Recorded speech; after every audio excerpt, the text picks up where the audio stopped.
Amen? So, ano yung purpose ng church? Ano yung purpose? Ha? Sino nakakalam? To love God, to love people. Okay? So, yun yung purpose natin sa church. Yan yung greatest commandment. Dalawa lang ang greatest sa Bible. Tandaan nyo ha. Greatest commission sa greatest commandment. Dalawa lang yan. Ito yung greatest commandment. Dito po nanggaling yung 10 commandments sa Old Testament. Okay? Meron tayong 10 commandments sa Old Testament.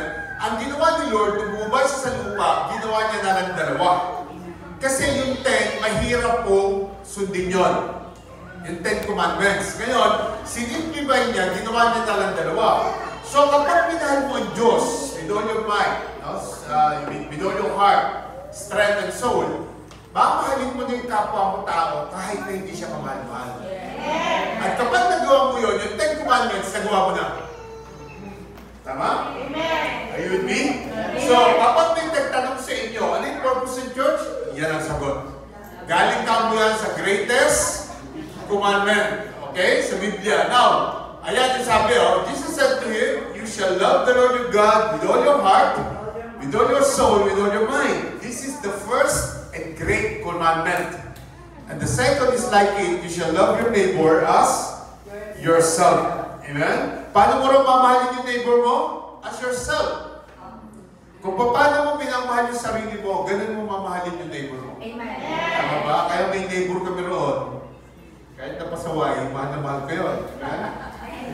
At kami na ni Jimmy maglalagay ng lubak-lubak daw. Kami na magtatambak kasi ayaw makipag-cooperate. Kami na lang. Nakaya naman sa kanya, no? So kami na lang. Samantalang malaking sasakyan niya, kami na lang. Kami na bahala. Amen? Amen po ba? So, pangalawa, ano yung goal ng church? Sige nga. Mga leaders na kausap ko rito. Ano yung goal? To make every believer a leader of leaders. So, dito sa church na to, sa si Davao, si Romilly, si Ikea, at saka si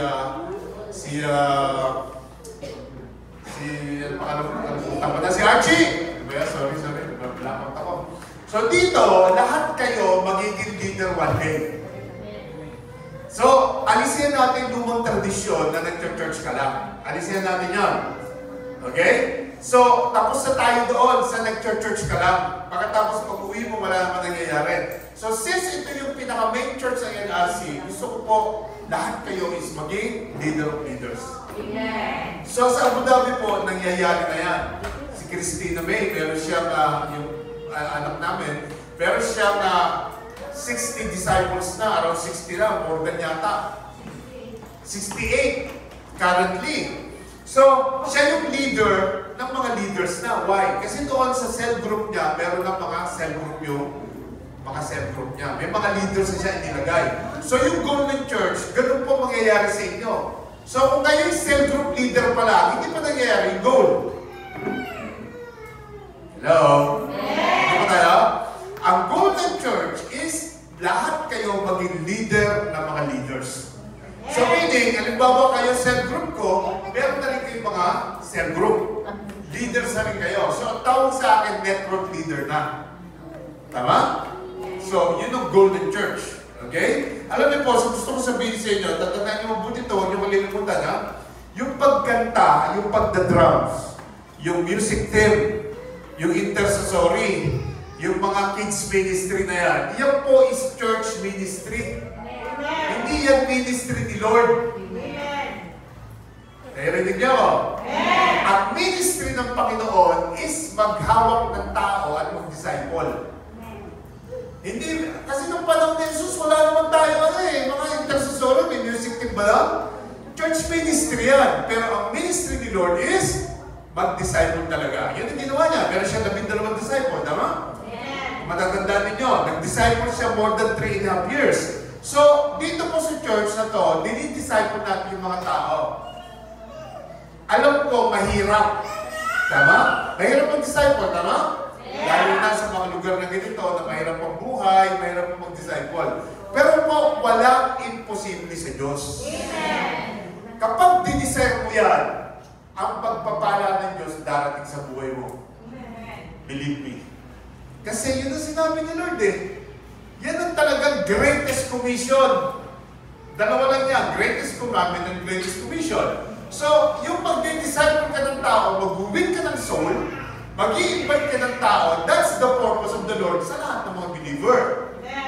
Tama? Ito, church ministry lang yan. Hindi yan ang goal ni Lord sa atin. Kaya sa Abu Dhabi, may kita nyo, lahat ng mga tumatayo doon, mga sa leader lahat yan. Sa traditional church, kaya yung dati, nung nasa traditional church ako, sa Dubai, bago pa lang kami, driver ako sa music team, pagkatugtog namin, nandun ako sa likod. Kasi feeling namin, nagawa na namin yung trabaho namin para kay Lord. Mali pala yun. Alam niyo bakit? Kasi ang music team, dapat yan ang pinakamalalalim na tao sa simbahan. Kasi before the Word of God and after the Word of God, kayo yung nandito. Kayo yung nakikita ng mga tao. Amen? So kung music team ka, dapat focus ka lagi. Dapat malalim ka Kristyano. Amen? So ang goal natin, make every believer a leader of leaders. Ang mga music team namin, pagbaba nun, ang katabi nila, mga cell group nila. Nag-lead sila, okay? Ayun yung sabi, this will continue until we all come to such unity in our faith and knowledge of God's Son that we will be mature in the Lord, measure it up to the full and complete standard of Christ. So tayo po, meron tayong standard. Kailangan po, hindi tayo Christian-like. Dapat Christ-like tayo. Amen? Narinig niyo ako? Sabi mo sa katabi mo, hindi ka dapat Christian-like. Sabi mo, dapat Christ-like. Amen? So yun po yung ginagawa natin sa simbahan. Para po lahat ng tao, hindi lang tayo lalago, lalalim tayo. Ang church po, ang Christianity, hindi pa tagalan. Palaliman yan. Amen. Hindi pa tagalan. Yung iba dyan, bago pa lang lumalim na. Yung iba naman, ang tagal na, bago pa rin. Amen. Amen? Palaliman po ang Christianity. Okay? Cause. Ano yung cause natin? Cause. Nation transformation. Yan. Nation transformation. Mga anak, tatandaan niyo po lagi. Uunlad ang Pilipinas, sorry hindi dahil kina Duterte. Duterte po, pero hindi dahil sa kanila, dahil sa Diyos. Tatandaan niyo palagi yan, dahil sa Diyos. Ngayon, Nation Transformation Week, magsisimula ang pagbabago ng tao kapag ikaw nagbago. Amen? Ikaw muna magbabago, pagkatapos yung kapitbahay mo, pagkatapos yung lugar ninyo, yung barrio nyo, then ang pamilya mo, then buong Pilipinas magbabago. Yan yung nation transformation. So dito, ang una natin share yung mga tao na sa paligid natin. Itatry nyo talaga yan. Diba? Alam ko hindi madali, alam ko po yan, naintindihan ko. Pero how you're doing it, then God will bless you. Tandaan niyo po yan, okay? And they sabi, and they shall be my people, and I will be their God. I will give them one heart and one way, that they may fear me forever, for their own good and the good of their children after them. Sabi niyan, I will make with them an everlasting covenant. So, paano po makikilala ng mga tao sa paligid natin ng Panginoon? Kung hindi natin sira. Tama? That I will not turn away from doing good to them. Isipin niyo yan. Amen? Hindi po magsasawa ang Diyos na bigyan ka ng magandang buhay.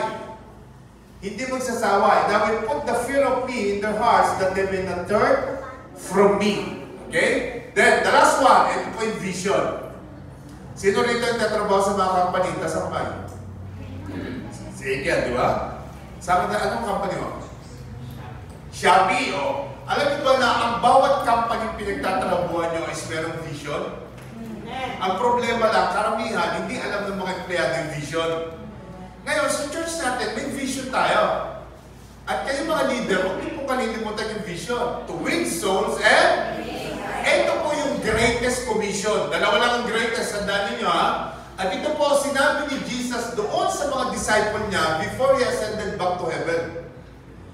Bago siya umakyat ulit sa langit, 33 years siya rito sa lupa, 33 years, nagsimula siya ng ministry, nung 30 years old na siya, nung lumabas siya sa bahay ni Joseph at ni Mary, ano ginawa niya? Unang-una, nagpabaptize siya. After ng baptism, yung Holy Spirit sumama sa kanya, dinala siya sa dinala siya sa wilderness, tinry siya 3 times. Tama? Natandaan niyo ba yun? Amen. Nabasa niyo ba yun? After nun, nagsimula na siya mag-ministry. At ito yung greatest commission. Nung na-train niya yung 12 disciple, namatay siya, pinako sa cross na matay, bumangon ulit, bago siya umakyat sa langit, ito yung sabi niya, kayong lahat, kailangan kayong mag-withstand at mag-make disciple. At nakakalungkot, maraming pastor, hindi nila naunawaan yan. Ituturo nila sa pulpito yan, pero hindi nila dinidin sa mga tao. Yan po ang vision natin. Pag sinabing vision, yung mata mo, meron kang mata, pero hindi ka bulag. Hello. Kaya nga maraming church na nagpe-perish kasi hindi nila ginagawa yung vision.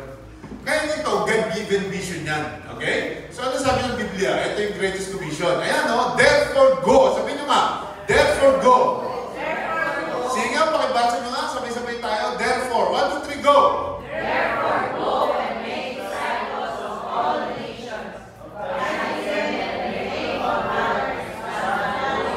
Father, Kita nyo? Ngayon, yung mga traditional na church, meron silang evangelism team. Halimbawa, ang attended ng church 16. Tapos may evangelism team ka, ilan sila? 10. Okay? So, kung ako yung pastor, ang hihintayin ko lang mag-win ng soul, yung 10. Kaya paano yung 50? Hindi niya ako mag-win kasi meron naman tayo evangelism team. Yung po yung traditional church, wala po tayo evangelism team. Walang sinabi si Lord, therefore go. It's a command. Lahat tayo mag-go-go. At wala akong pinanganak na disciple, tandaan ko palagi, wala. Kaya nga make. Ito. Listen to me carefully. Kita niyo si Jesus, nag-disciple na 12 for 3.5 years. Tama? May naghudas pa. So, halimbawa, hindi tayo mag-disciple, ilang hudas ang lalabas sa inyo? Tama? Si Jesus na yun, hinudas pa eh. And discipleship is discipline. Madidisiplina ka. Kapag nagdi-discipleship tayo, nakuha niyo po siya sabi ko? So, yan po yung vision natin. So, mag-win ka ng soul at hindi disciple mo. Winning ko, dinala ko rito, na-win na siya. Ngayon, ang trabaho mo, hindi disciple mo siya ngayon. Tama? Kaya meron tayong sistema. Kaya tatanungin ko kayo, bakit sa airport may parating na sakyan, may parating na aeroplano, may palis, pero bakit hindi nagkagulo? Bakit? Kasi may sistema. Yan ang church natin, may sistema tayo. Hindi pwede wala sistema. Tayo yung management, kayo yung mga leaders, Pastor Grace yung kasama yun. So, tayo yung management ng church, tayo yung nagmamanage. So, kung paano mo minamanage yung church, kung lalagwan church, glory to God, lahat tayo ang may gagawa nun at si Lord. Amen. Tama? Pero pag ang church bumagsak, lahat din tayo ang may gagawa. Amen. Tayo ang leader eh. Amen? Tayo ang leader ng church. So, sino ang asahan natin? Tayo. Kaya inutos ni Lord eh, go and make disciples. So, nakita natin kung yung ginawa ni Lord, nag-disciple siya. So, ano gagawin natin? Amen? Nire-remind ko kayo ngayon. Amen po ba? Kasi sa mga leader kayo, baka mamaya hindi nyo na nagagawa yung mga yan. Tama? So, nire-remind ko kayo ngayon. Now, baka na, I want you to listen carefully. Kasi po, ang bawat simbahan, as I said, palagpakan na si Brother Tulad. Tawag mo sa nakawag. Okay? So, tayo yung management, tama? So, sa katabi mo, tayo ang part ng management. Sabi mo? Tayo ang part ng management. Amen? Parang tantok-tantok yata kayo. Dadalawa na yata nagsagita. Sabi ko, kalabitin mo yung katabi mo. Sabi mo, tayo yung part ng management. Okay? Now, tatanungin ko kayo, how many of you believe na hindi aksidente na kakilala tayo? Amen! Naalala ko pa sa Pastora Pay, alam niyo na lahat yan. Nakilala ko sa Dubai. Sa Dubai ko siya nakilala. It was a divine appointment. Hindi niyo makakalimutan yun. Noong una kami nag-meet, sabi ko, kabayan, kamusta na? Believer ko siya noon. Nasa FedEx ako nagtatrabaho, tama?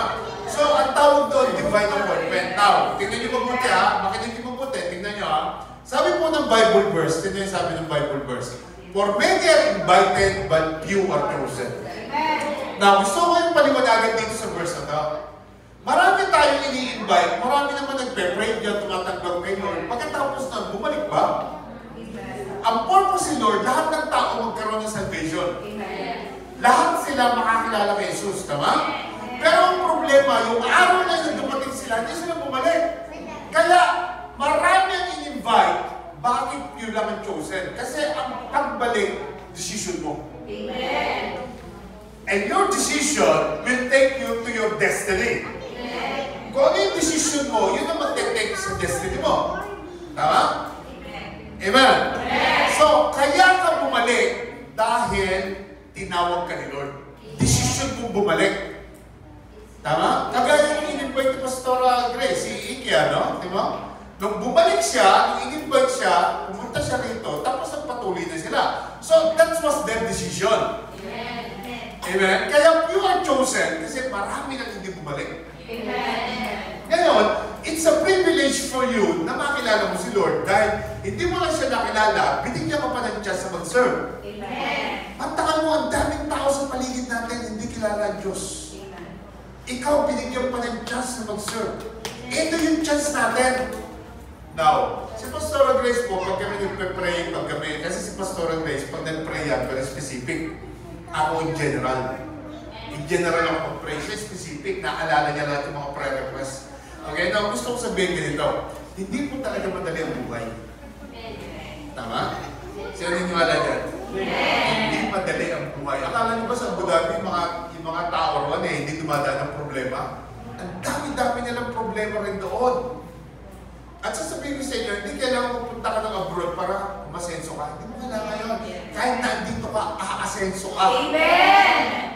Lalo na kung kasama mo si Lord. Amen! Amen? Narinig niyo po ako? Amen. Now, yung privilege na umasenso ka, naandyan na. Kasi si Lord nakilala mo na. Andito na rin yung privilege mo na mag-serve. Samantala yung mga kapitbahay mo, hindi kilala ang Diyos, ikaw kilala mo, meron ka pang chance na mag-serve. Tama? Sino nakaunawa ng preaching ko rito about purpose? Amen. Naunawaan niyo yung purpose na yun. 4 na serye yun, tama? Meron pang isa yun. Now, panlay, nagturo ako kayo ng purpose. Mga nakatandaan nyo, hindi aksidente na nandito pa. Amen. Kung paano ko nakilala si Pastora Pay, hindi aksidente yun. Kung paano kami nakakilala ni Pastora Grace, hindi aksidente yun. Merong ginamit ng mga tao ang Panginoon para madala ka. Pero actually, ang Panginoon na nag-i-invite sa'yo. Amen. Tama? Tignan nyo, si Pastora Peo, divine appointment nyo kasi sa totoo lang, ayaw niya, pero tumira siya sa bahay, hindi niya alam, doon ako nakatira. Isipin mo yun? Tama? At ano yun? Decision niya pa rin. Kasi pag uwi niya rito sa Davao, hindi siya nagpatuloy ng ganito, hindi tayo magkakalala. Everything comes from your decision. Tama? Kung ano yung decision mo ngayon, yun ang magdadala sa destiny mo. Sabi mo sa katabi mo, kung ano yung decision mo ngayon, yan ang destiny mo. Sabi mo sa kanya. Amen? So, how many of you believe? Sino naniniwala? I want to see your hand. Sino naniniwala na ang Diyos ang tumawag sa'yo, hindi yung nag-invite? Amen! Matutunayan natin yan kasi Bible verse tayo. You did not choose me, but I chose you. Amen! And appointed you so that you might go and bear fruit. Fruit that will last. O, doon muna tayo. Huwag mo natin basahin yung huli. Ang sinasabi ni Lord dito, nagpakilala siya sa'yo, tinawag ka niya, inappoint ka niya, para daw mag-bear ka ng fruit. So, hindi durian yan. Nakaalala niyo durian o ano bang fruit siya? Hindi po. Ang fruit is kaluluwa. Amen! Kagaya ng invite ko ngayon, kaluluwa yan. Amen? So, kailangan mong mag-bear fruit that will last. Oh, ito. Naalala niyo yung purpose, tama? Amen. Naalala niyo yung purpose? Ngayon, si Lord may purpose sa'yo. Pero huwag ka susuko kung marami kang problema. Dahil tandaan mo, magbasa ka ng Bible, wala kang makikitang karakter sa Bible na hindi dumanas ng problema. Amen. Lahat dumanas bago nakarating ng promised land. Ngayon, pag sumuko ka, problema mo yan. Hindi problema ng Diyos. Tama? Naniniwala kayo sa akin? Alam niyo ba, bago na simulan ng LRC, sobrang katakot-takot ang problema dinaanan namin. Kung sumuko kami, wala tayo LRC ngayon. Tama? So, mararanasan mo ang pagpapala ng Diyos. Kasi ano sabi niya? And so that whatever you ask in my name, the Father will give you. So, hindi na nararapat ng music ka. Talagang magbeber ka ng fruit. Para mo maranasan yung pagpapala ng Diyos. Narinig niyo po ako? Alam niyo po na blank check yan? Yung binibigay niyo sa dyan, blank check. Simple po, whatever you ask in my name, the Father will give. Meaning, bigyan kita ng blank check, may pirma na, ikaw maglagay ng presyo magkano. Yan yan. I-meditate mo mabuti. Yan yan. Hello? Sabi mo sa katabi mo, parang naglo-loading ka pa. Katabi mo. Parang naglo-loading ko kape. Ayaw mo sa pupunte. Ang kausap ko rito mga leader ng church, ha? Kausap ko rito mga leader ng church. Tingnan nyo. Ang problema, darating talaga sa buhay mo yan. Tandaan nyo, may Diyos ka man o wala, may problema talagang darating. Ang kagandahan sa atin, dumating mo ng problema, nasa Diyos ka na. Kasi dati, darating ang problema, saka ka palang lalapit sa Diyos. Tama mo ba? Ngayon nasa Diyos ka na. So natural lang ang problema, darating talaga kasi magmula nung tinanggap mo si Lord, tapos nagdi-disciple ka, nagtatayo ka na sa group mo, active na active ka, ikaw na ang target ng demonyo. Si Satan, hindi papayag na easy-sailing ka. Ngayon, naalala niyo si Job. Diba si Job, bakit dumaan ng pagsubok, nagpaalam pa si Lord? Nagpaalam pa. O, kung dumadalas ka ng problema, tandaan mo, nagpaalam ang demonyo kay Lord. Parang ganito lang yan, Lord. Sabi, ang tawag ni Satan kay Jesus, Lord din. Tandaan niyo, ha? Sabi niya, Lord, pwede ko ba i-touch si James? Pwede ba? Pwede ba? Kasi nakikita ko, nakikita ko, parang gusto niya na kumabante, pero nagdadalawang isip siya. Pwede ko bang i-touch si James? O, ano lang to, sample lang. Ano sabi ni Lord? Sige, i-touch mo, huwag mo lang patayin. So meaning, dadaan ka talaga ng pagsubok na. At bawat pagsubok na dadaanan mo, yan is training sa'yo. Wala pong pagsubok na hindi mo kaya. Lahat ng pagsubok kaya natin. Kaya ka nakaupo dyan, pinili ka hindi naman ikaw pumili Again, si Pastor Andres, ginamit lang ni Lord for you. Ginamit lang siya, linaw niya. You did not choose me, but I chose you. Nakaupo ka ngayon dyan kasi gusto niya i-appoint ka para mag-bear ka ng fruit. So lahat ng delivery boy ng Shopee, dali ko rito. Ganun lang, simple yun. Yes! Tingnan mo, nag-exercise ako, nakita ko na sa gym yan, pinalagyan ko na rito. Ganun lang po yan. Nakapagtayo ba tayo ng church sa Abu Dhabi na NRC Rock? Hindi ko ginagawa yan. Amen? Amen. Nandiyan ba kayo? Nandiyan ba kayo? Amen. Ganun talaga. Dadaan ka ng pagsubok. Kami po ni Pastor Grace, hindi na mabilang kung ilang pagsubok ang dinaanan natin. Amen. Especially me. Ano po? Sa ministry. Grabe. Meron chance na talagang parang gusto mo na sumuko. Pero pag gising ng umaga, hindi ako susuko. Dahil talo ako pag ako sumuko. Talo ka pag sumuko ka. Huwag kang susuko. Nandiyan pa na eh. O limbawa, ang dahil yung problema. Hindi ka na ipakita dito. Saan ko pupunta? Tanongin mo sarili mo. Where do we go?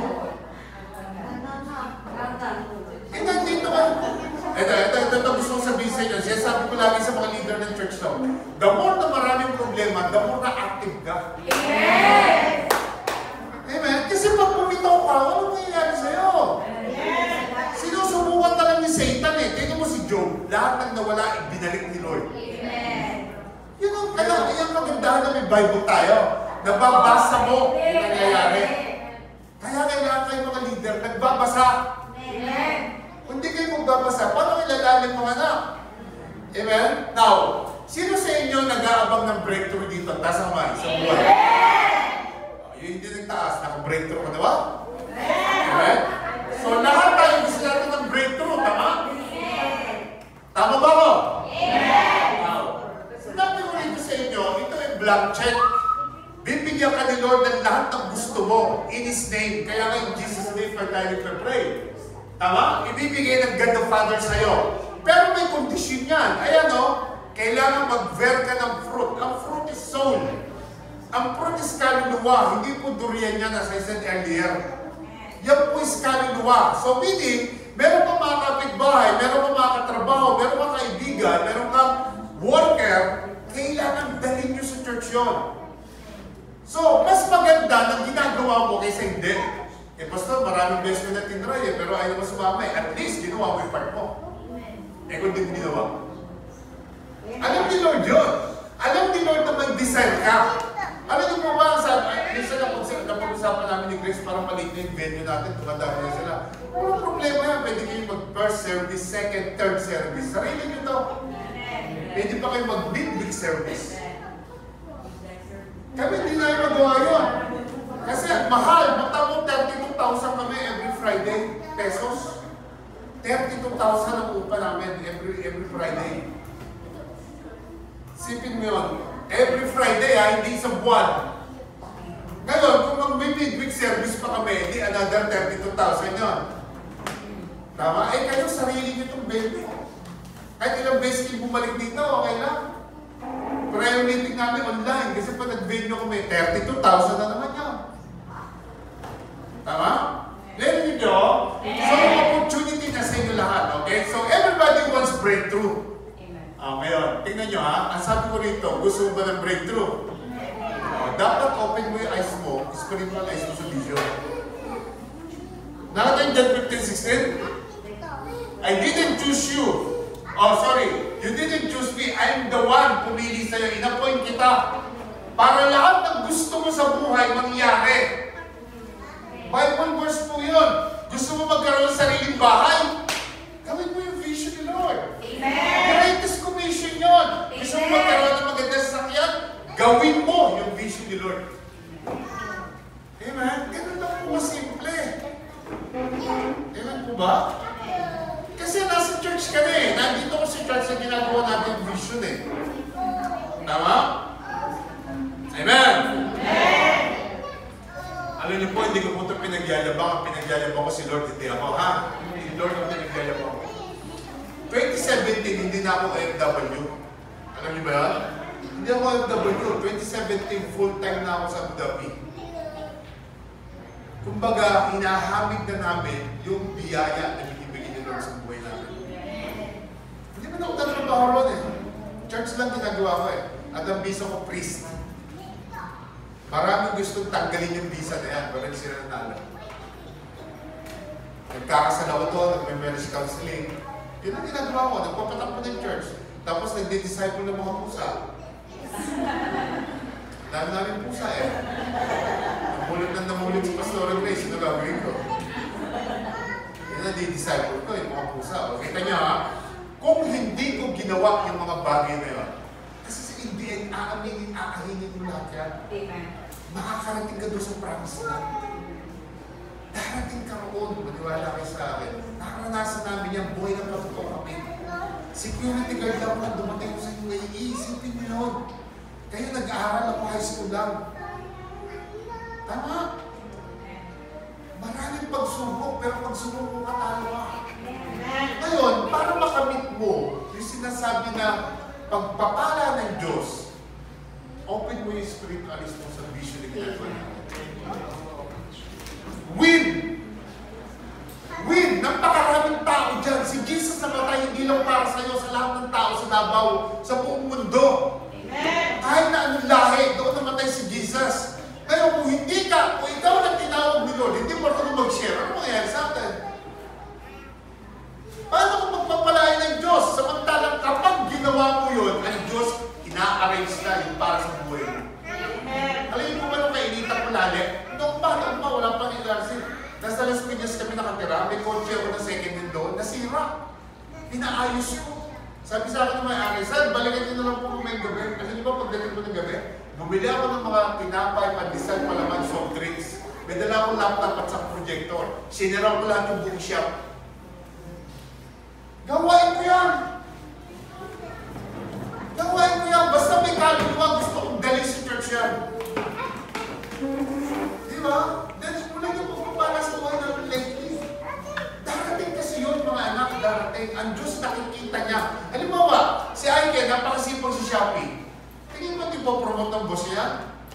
Ikaw, magsipag ka. Tandaan niyo ang vision, greatest commission. Bago si Jesus umakit sa langit, yun ang binili niya sa mga tao. Unawain niyo siya, sabi ko sa inyo, bilin niya yun sa mga tao. Alam niyo yung huling habilin, yun yung pinakagabi sa lahat. Halimbawa, mamatay ng lolo mo, pinatawag ka, pumunta ka, baka may bibigay na agreement sa'yo. Huling habilin niyo, tama? Ganun ang ginawa ni Jesus, huling habilin niya yun. Bago siya umakit sa langit, mag-disciple kayo lahat. Tinrain ko kayo ng 3 years. Kaya pagdating ng Book of Acts, sila nagsimula ng mga simbahan. Ito niya si Peter. Idinigay niya si Lord ng 3 times, tama? Hindi ko kilala yan. Sabi ni Jesus sa kanya, bago tabilaw ng manok, i-deny mo ako ng 3 beses. So ano ginawa ni Peter? Dinay siya 3 beses. So alam ni Jesus alam niya yung gagawin Pero tingnan nyo, nung umakit na si Jesus sa langit, sa Book of Acts, si Peter nagsalita. 3,000 kaluluwa ang pumasok sa church. Nabasa niya? Sa Book of Acts, 3,000 kaluluwa. Kaya kung hindi siya nagsalita, yung 3,000 na yung papasok. Kung hindi ka magsasalita, yung kasama mo sa bahay, yung kasama mo sa trabaho, yung kapit-bahay mo, may kilala sa Lord? Hindi. Kailangan magsalita ka. Kailangan i-open mo yung mouth mo. Amen? Dahil salvation ang pinag-uusapan natin dito, mga anak, salvation. Ang taong mamatay one day. Ngayon, kapag nakita ni Lord na very active ka, then si Lord ang bahala sa'yo. Magyayari yung John 15:16. Whatever you ask in my name, the Father will give it to you. Amen.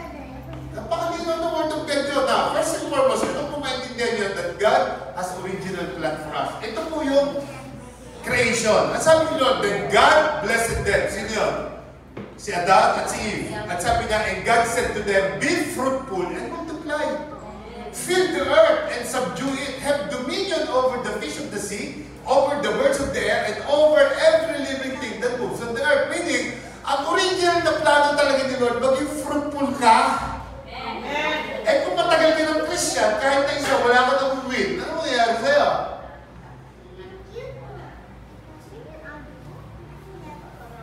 Lord, natahimik sila. Amen? Sabi niya, subdue it.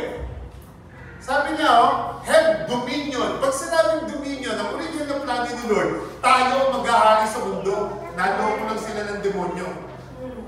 Kinuha sa pamagitan ng eating the apple. Eating the fruit, sorry. Hindi apple, fruits. Ewan ko kung fruits yun. Baka manchile, hindi ko alam. Walang nakalagay doon na apple. Fruits lang. Tama? Yun talaga yung original na plano. Tayo maghari sa mundo. So meaning, in our days right now, ikaw ang maghahari ito sa mga taong hindi pa nakakilala kay Lord. Bitin mo rito yun. Ipapakilala mo. Amen?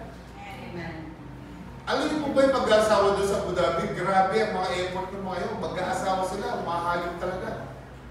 Lahat ng babae, kukunin yung babae. Lahat ng lalaki sa lalaki. So active sila mag-asawa.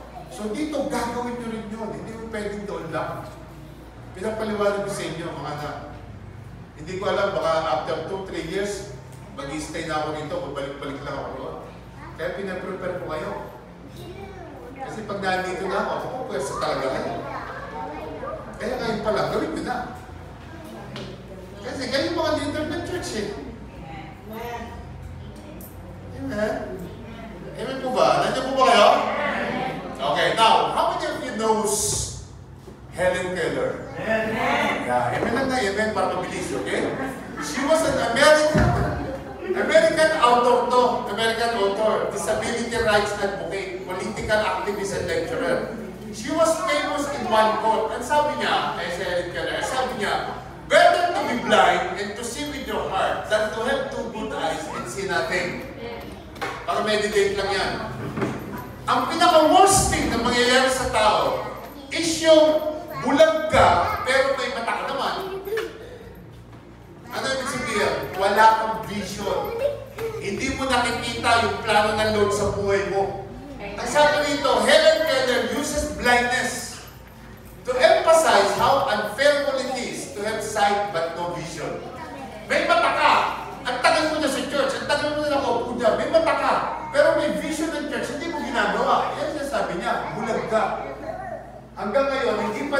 buksan ang iyong spiritual eyes. Amen.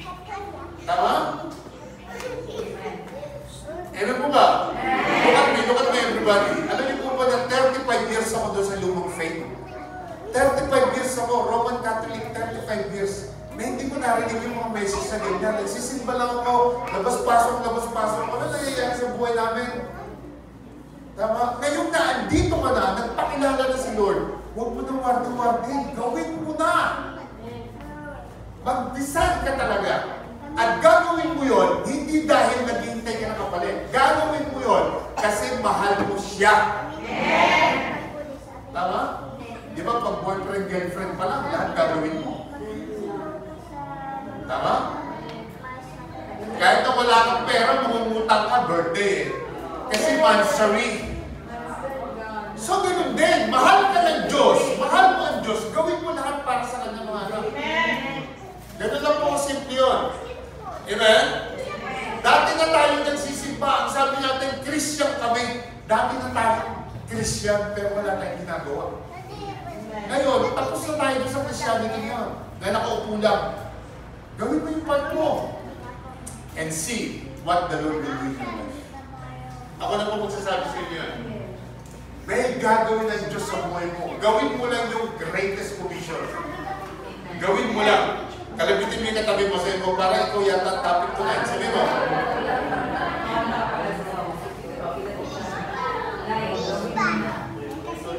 Tama?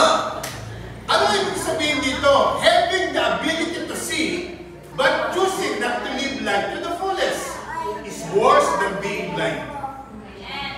Yan po yung sabi ni Helen Keller.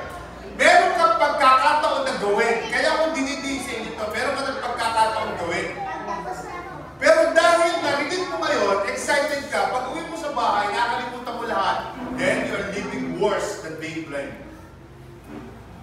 Kagaya ng magbibigay, yung giving ko, yung 10%, yung tithes natin. Nung hindi mo pa naririnig, okay lang. Kasi hindi mo pa naririnig eh. Pero kung naririnig at naririnig mo na, hindi mo ginagawa, ako naman magsasabi sa'yo, problema yan. Problema yan. Living testimony kami dyan. Nakakilala kami June 14, 2002. After 9 months, pinag-aralan ko yan. Simula March 2003, nagbigay na kami. Until this very moment, nagbibigay kami. Hindi namin tinigilan yan. Kaya pag meron mga may problema sa church, Pastor Bob, pwede ba kami magpa-counseling? Ano yun? Kasi po, malaking problema namin sa budgeting, sa pera eh. Bakit? Eh, ganda naman ang trabaho nyo. Eh, parang po dumadaan lang sa pitaka namin lahat eh. Unang tanong, ano yung tanong? Consistent ba kayo sa tithing?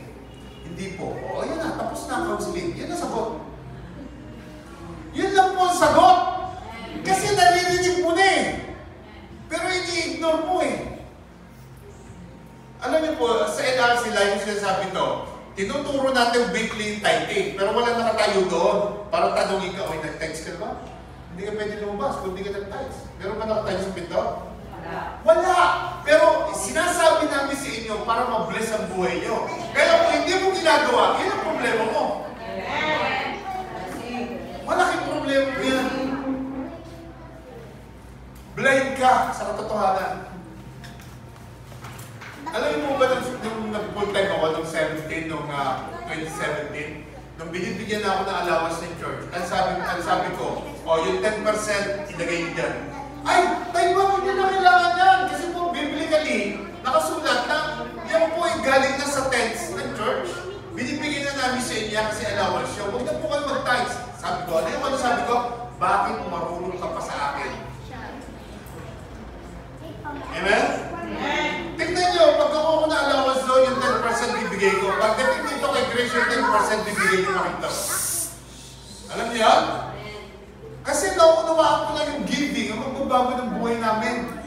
Kasi napakaraming Bible verse ang pinapakita dyan. Every week eh, ikaw ini-ignore mo lang. At ito, tandaan nyo mabuti sa mga anak, kayo mga leader ng church, tandaan nyo, builder tayo ah. Tandaan nyo mabuti ito.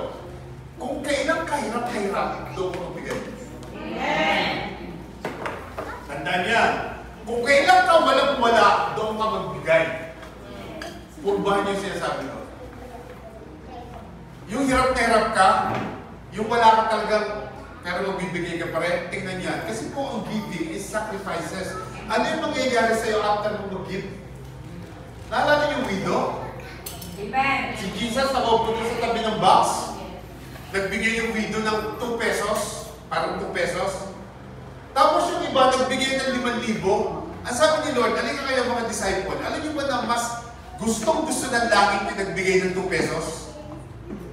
Nagtaka yung mga disciple, bakit Panginoon? Bakit? Kasi nagbigay siya out of nothing na. Wala na siyang pamasahe. Kung uwi mo siya ng Matina, wala na. Wala siyang pagkain, wala nang pagbili ng bigas, wala na. Kasi ang tinitingnan ni Lord, yung sacrifices mo after mo magbigay. Kaya the more na wala ka, magbigay ka. Yun ang testing ni Lord sa'yo. Kaya sa Abu Dhabi, sabi sa kanila, huwag kayo magbabakasyon na hindi kayo nagbigay. Kasi merong mga gana, basta magbabakasyon kami, pwede ba hindi mo na kami magbigay? Bahala ka, decision yan. Pero mali yun. Dapat consistent ka. At especially sa atin, kasi po leadership tayo eh. Tayo yung builder. Hindi man mag-touch sa mga umaattend, pero kayo kailangan. Kasi kayo ang builder ng church. Hindi pa pwede ang nagtatouch lang dito 5-6. Hindi pa pwede. Lahat kayo kailangan title. Amen? Isipin niyo yung Abu Dhabi, 32K pesos every week. So more than 100,000 pesos every month kapag 5 buwan, 5 linggo sa loob ng isang buwan. Pero able kami kasi lagi yung dinigin ito eh. At napakarami ng testimony po niya ng giving na yan. So isa kang bulag daw kapag hindi mo alam yan. Tama? Amen? Tingnan mo ito. Tingnan mo sabi sa Proverbs. Where there is no prophetic vision, the people cast off restraint. But blessed is he who keeps the law. Ito po yung problema ng maraming church. Merong vision na sinasabi si Lord. Greatest commission, hindi nila ginagawa. Ano sabi niya, no? People cast off restraint. Sa ibang translation, sabi, people perish. Kasi po, merong vision hindi nila ginagawa. And this is our difference. Tinuturo talaga natin. Tandaan niyo po, tayo po is full gospel church. Meaning, from the top of the Bible hanggang sa likod, tinuturo natin. Amen. Wala tayong nilalangtawan. Tinuturo natin lahat. Kumbaga, totally, mabubuksan yung spiritual eyes mo kasi nga, sa Bible natin tinuturo lahat. Amen? And remember this, kami po mga pastor na NRC, alam namin ang vision. At ang vision po is God-given. Vision is a God-given idea given to the church to be able to execute it. Tama? Hindi mo pwede may vision ka, hindi mo naman ginagawa. Tama? So, i-execute natin. So, focus lang tayo. Tingin mo sabi sa next verse. So, we fix our eyes not on what is sin, but on what is unseen. Since what is sin is temporary, but what is unseen is eternal. Kahit na madaling araw na tayo uwi, kahit na walang tulugan, kahit araw-araw tayo magkita-kita, kung wala pong eternal rewards ang ginagawa natin, sayang. Pero meron eh. So hindi ka po-focus doon sa mga bagay na temporary lang. Ang focus natin, yung may eternal na palit. O, ngayon, maaaring nasa bahay ka, maaaring natutulog ka na lang, kasi dapat nagpapahinga ka na ngayon. So, dapat hindi ka nawawala sa mga gawain mo. Naalala ko kami ni Pastor Mason bago pa lang kami. Sa Dera kami nakatira, Pastor Faye, sa Dera. Ang gawain doon sa Altos. Ang layo mo, nagpupunta pa kami roon, weekly yun. Hindi kami ma-absent, prayer meeting, couples, hindi kami nawawala. Kasi pumokus kami doon sa may eternal rewards. Ang mga tao nakapokus doon sa temporary lang. Amen? Huwag kayo pumokus doon sa temporary. Tama? Ang focus natin ito. Yung mga bagay na ginagawa natin. Tama mo ba? It's a privilege for us na mag-serve kay Lord. Si Jesus po ang finisher, author and finisher of our faith. So focus tayo sa Kanya. Kasi one day, haharap ka sa Kanya. In the end of the day, gabi na. Joke yun. So in the end of the day, haharap tayo kay Lord. Tandaan nyo. Amen. Lahat tayo haharap. At hindi niya titingnan kung gaano kalaki ang sweldo mo. Hindi niya titingnan kung gaano kalaki ang bahay mo. Hindi niya titingnan kung gaano maganda ang sasakyan mo. Amen. Ang titingnan niya, ang tagal mo sa LRC na, ano ginawa mo roon? Nagpakilala ako sa iyo, tinawag kita, binuro mo lang lahat yung kaalaman mo. Ngayon, dito po bigyan kayo ng tip. Okay? Kasi experience ko ito. Kung kayo po gusto na umalis sa trabaho mo. Amen? Halimbawa, Lord, gusto ko na magpalit ng trabaho. Naasam na ako sa trabaho ko. Yung boss ko, pinag-iinitan ako. Bago mangyari yun, share mo muna ng gas pa yung 1,000 sa trabaho mo. Kasi hindi mo alam, kaya na nando, may purpose eh. Amen. Di ba? Sabi mo, Lord, bigyan mo ako ng patience. Kulang na kulang ang patience ko. Bigyan mo ako ng patience. Sabi mo, saka tanggalin mo na ako sa trabaho kasi katabi ko sa office. Inaasal ako palagi. Oh, ano yung hinihingi mo? Patience? Eh, kailangan may katabi ka eh. Amen. Akala mo tatanggalin ni Lord yung patience mo? Bibigyan ka ni Lord ng makukulit na tao. Kasi patience na hinihingi mo. Oh, tingnan niyo ako noong 2017. Panginoon, bigyan mo ako ng oras. Wala na akong oras eh, Lord. Kasi ang dami kong trabaho, bigyan mo ako ng oras. Ano ginawa? Tinanggal ako sa trabaho. Ano hindi ko oras? Oras. Ako. Ganun humingi. Ganun magbigay ng Panginoon. Amen. Ng sagot. Panginoon, pagpalain mo buhay ko. Please, pagpalain mo, Lord. Gusto ko ng ganito, ganito. Tighter ka ba? Lord, kailangan ba yun? Simple lang, tama? Hindi, mula nung nagising tayo, hindi na lang tayo nangingi kay Lord. Meron kung binigay mo balik? Magbigay ka naman. So, ang sabi nito, ito na, I consider that our present sufferings are not worth comparing with the glory that will be revealed in us. Ito yung sabi ko kanina, ano man pagsubok ang tumama sa buhay mo right now, wala pa yan. Dahil maraming i-reveal ng Panginoon sa buhay mo later on. So ano gusto mo? Yung happy-happy ka ngayon, later na yung suffering, o mag-suffer ka na ngayon after dito may glory doon sa langit? Mag-suffer ka na rito. Temporary lang naman itong buhay na to. Amen? Gawin mo ngayon para kay Lord. Sa langit na lang tayo magpahinga. Kaya sa katabi mo, sa langit na lang tayo magpahinga. Tama? Tama? Alam mo si Gab. Si Gab po, yung boyfriend ni Christina. Paano kayo? Primary leader kayo. Yung kaya kami gusto mo dabi. Ano mo sabi niya?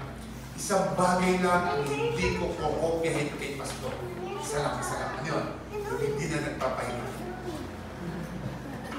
Sabi ko, Gab, sa langit lang tayo magpahinga. Tama? Amen? Alam niyo ba na Sunday wala ako rito kasi bukas ng gabi, alis ako. Kasi flight ko Sunday ng umaga. So next Sunday na tayo magkikita-kita ulit. I mean dito sa pulpito. Alam niyo ba bakit? May asikasuin ako roon. Pero, kinontak ko yung kaibigan, classmate kong pastor. Sabi ko, Pastor Edwin, nandiyan ako sa Maynila. Sa Sunday ng umaga. Alas 4 ng madaling araw, nandiyan ako. Tama, Pastor Bob. 9 o'clock ang service namin. Pumunta ka rito, ikaw magturo ko. Hindi ako bakante. Gawin ko sa Maynila. May church tama. Invite niya ako sa Das Marinas. Cavite. Classmate ko yun, katabi ko yun. Sa church. Si Edwin Mabit kami rin. Sino yun? Hindi ko papahinga. Lord, pwede mo pahinga muna ako. Matulog na lang muna ako. Sunday, matulog na lang ako. Sa langit tayo magpahinga. Sabi mo sa katabi mo, sa langit na lang. Amen? Amen? Now, meron po tayong pag-usapan ngayon. Kung quickly na, bibilisan ko na, okay? Meron tayong pag-usapan ng karakter sa Bible. Siya po isang bulag, amen? Alam niyo kung sino? And he was also a beggar. Siya po is nakamalimos lang. So, binigyan niya si Lord ng opportunity at binigyan siya ng advantage sa buhay. Now, tayo po ganon. Yung nakilala mo si Lord, may opportunity ka na eh. Amen? Amen. Amen? Amen. Pati kagaya ni Ikan, mawalan ka. I can, sorry, I can. Anong pananampalataya mo dati bago mo nakilala si Lord? Kita niyo? Alam ko yung pastor natin sa California is elder ng Iglesia ni Cristo. Elder yun. Elder na. Tinutukan ko yun. Simula gabi hanggang madaling araw. Pinitawa ko madaling araw na. Tumagyong kay Lord. Yung pastor siya sa California. Napakaganda na open ang mindset mo. At napakaganda na nanaluwa. Kinukwento ko sa Pastor Luis. So lahat ng mga leaders dito is mag-grow. Gamitin nyo yung inyong talento para kay Lord. Huwag kayong sumuko. Kaya ang suffering, sir. Sa langit na lang tayo magpahinga. Basahin natin. Okay? Meron mo tayo leader. Napakabasa mo nga para magpahinga mo naman. Kung yung bibig mo, ikaw na lang. Napakabasa. Sige. Mark 10:36. Then they came to Jericho.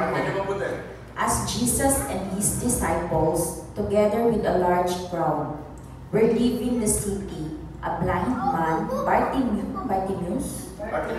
Bartimaeus, which means son of Timaeus, was sitting by the roadside begging. Begging, okay. Sabihin yung mga blind man. Blind man. Isa pa, blind man. Blind man. So si Jesus, kasama yung kanyang mga disciple, yung kanyang mga alagad, pumasok sila doon sa Jericho. Isang area yon, parang sabihin natin puwan, pumasok sila sa puwan. So si Bartimaeus nandun, bulag, nakaupo sa tabi ng daan, namamalimos. Dadaan si Jesus dito, sabi ng disciple, nandito siya, nakaupo, namamalimos. Now, tingnan niyo mabuti ba? Pikit nyo nga mga mata nyo. Yung pikit talaga, lahat tayo pikit. Sige po. Huwag niyo muna itidila, talagang din siya sabi. So, anong nakikita niyo ba nakapikit kayo? Meron ba? Wala. Wala, madilim. Sige, open mo na. So, ganyan po ang bulag. Wala kang makikita madilim. Blanco. Tama po ba? Pero ito si Bartimaeus, oo nga, bulag siya. Okay? Bulag siya. Bartimaeus, bulag. Wala siyang natatanaw. Pero alam niyo ba na iba ang kanyang pananaw? Amen. Amen? Wala siyang natatanaw, pero iba ang kanyang pananaw. Baka ikaw, meron kang mata, iba naman din ang pananaw mo. Anong pananaw meron ka? Tama?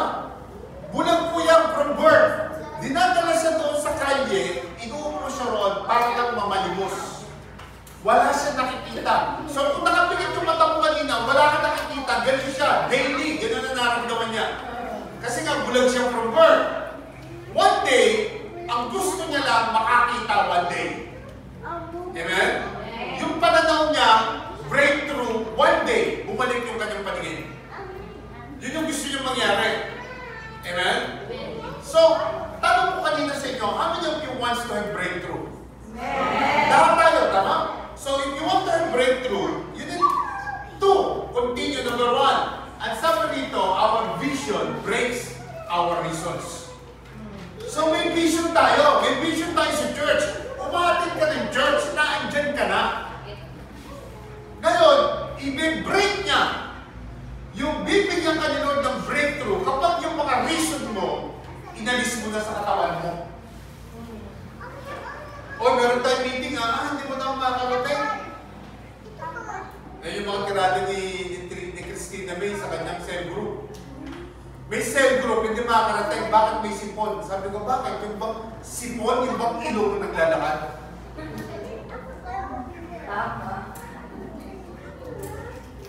O tinatamad lang talaga? Baka anak, okay yung tatama rin. May vision tayo sa puso natin, dapat nababawasan yung mga reason mo. Walang malayo, walang pagod, marami akong gagawin. Busy kasi. Ano yung busy? Pag ang busy, dinamit mo sa ministry, ano yung sabihin? Being under Satan's yoke. Amen? Pagdating mo sa gawain, walang busy-busy. Naalala ko ng 2023, si Pastor Ron, ginulat ako. Ang puntahan pala sa mga bahay dito, alas 10 ng umaga, alas 11. Kasi doon sa Abu Dhabi, gabi lahat eh. Inising na lang ako, pupunta raw pala. Okay, now, first thing you need to establish to yourself. Listen to me carefully. Bibilisan ko na to, overcome limitations. I-overcome yung limitations yung mga anak. Tanggalin nyo. Dapat bawasan natin maraming excuses. Tama? Unahin natin si Lord. Matthew 6:33. Now, listen to me. Alam niyo ba na excuses hinder your potential? Pag marami kang excuses, sa halip na may potential ka, mawawala. Yung maturity mo, for God's glory, hindi magagamit. Amen. Yung calling mo, nag-stagnant dahil ang dami mong excuse. Amen. Amen? Kung kailan may prayer meeting, saka maglalaba. Di ba pwedeng bukas ka na lang maglaba? Amen. Kung kailan may cell group, saka Hello?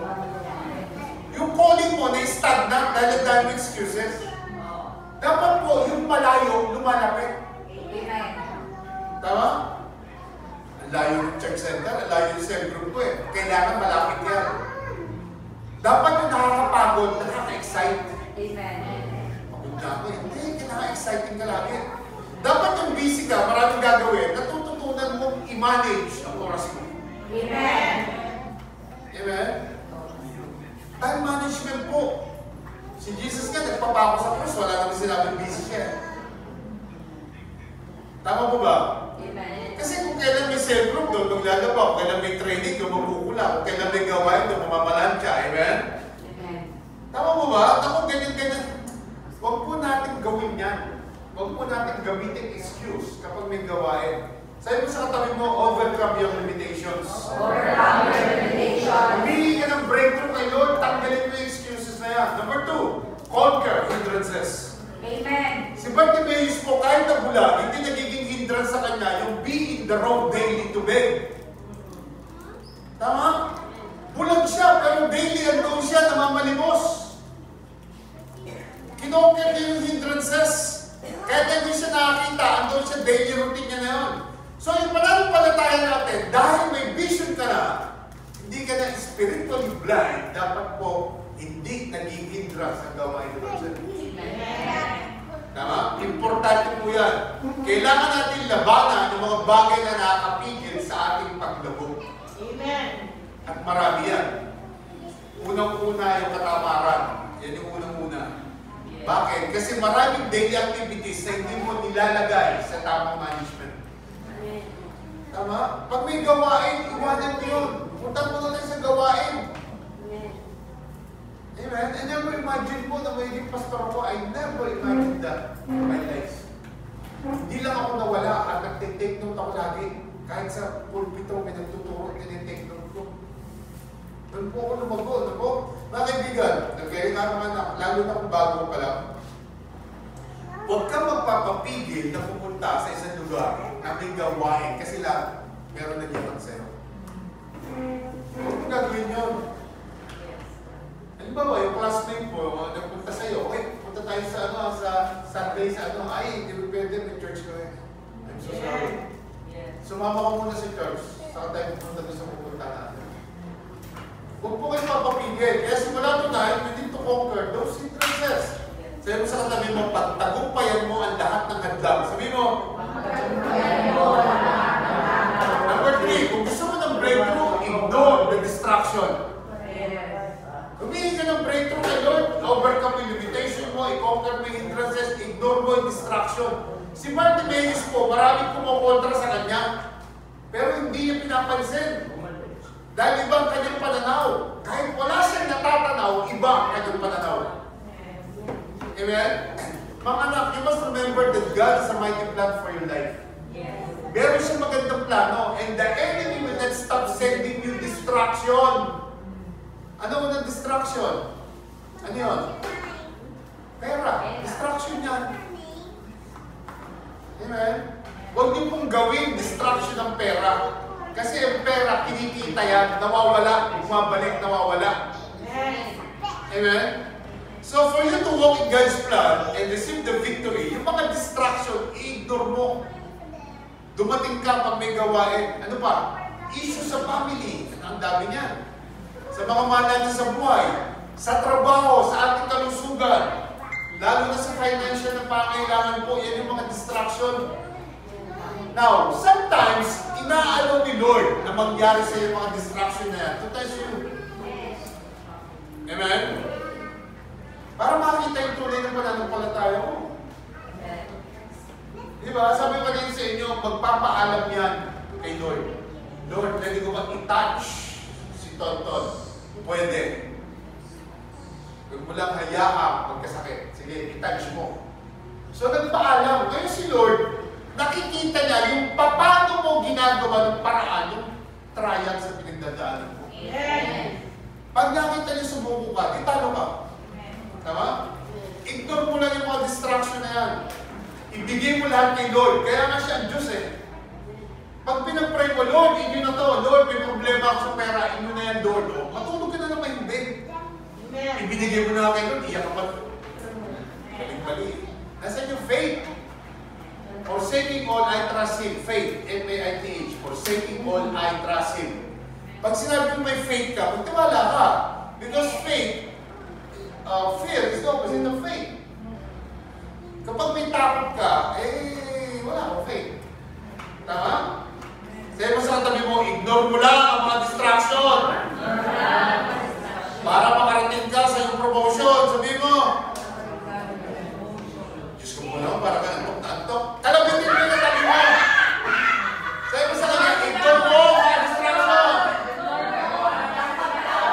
Para makarating ka sa iyong promotion. Kaya parapakan natin si Lord. Parapakan natin.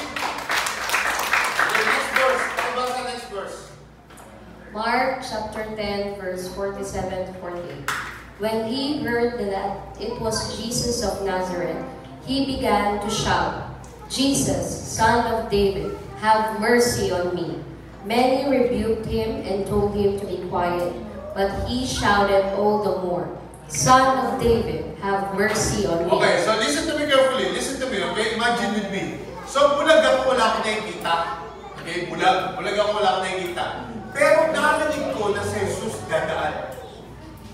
Tandaan nyo, bulag siya ha. Nakaupo siya doon na mamalimos. Si Jesus dadaan. Narinig niya. So, ano ginawa niya? He shout. Sabi niya, Jesus, Son of David, have mercy on me. Para siya sabi niya, Panginoong Jesus, magkaroon ka ng awa sa akin. Amen? So, nung sumigaw siya, ang daming kumontra. Many rebuked him and told him, hey, hey, hey! Tumahimik ka. Huwag kang maingay, tumahimik ka. Pero ano sabi? He shouted all the more. Son of David, ang titignan nyo rito, yung kanyang desire.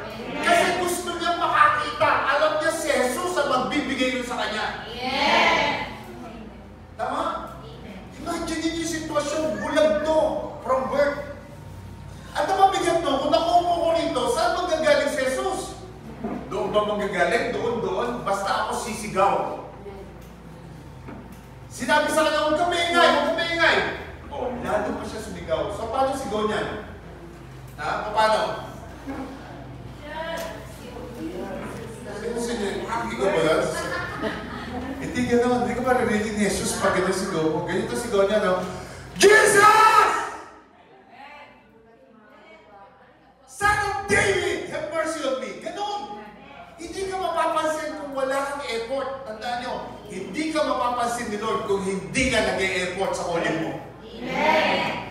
Amen? Amen? Son of David, have mercy on me. Wala siyang natatanaw, pero nangingibabaw ang kanyang sigaw. Amen?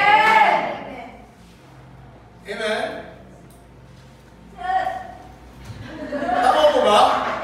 At hindi mo madaling sumigaw, lalo na kung di mo alam kung nasaan yung tinatawag mo. At meron pa kumukontra. Kasi nga, meron siyang pananaw, mga anak, listen to me carefully, kasi meron siyang vision, alam niya yun, na si Jesus ang magpapagaling sa mata niya. Nag-e-effort siya. So, ngayon, ang gusto ko sabihin sa iyo, kung gusto mo ng breakthrough sa buhay mo, mag-effort ka. Amen? Gusto mo ng breakthrough, mag-effort ka. Hindi madali yung sumigaw. Kahit alam mo may mga kumokontra, hindi mo madali yun. But listen to this, dahil nga iba ang kanyang pananaw, may vision siya, kahit bulag siya physically, he has the compassion and the passion to call the name of Jesus. Amen. Everyone who calls on the name of Jesus will be saved. Tama? So, dahil meron tayong vision na sa church na to, the second thing that I can tell you is,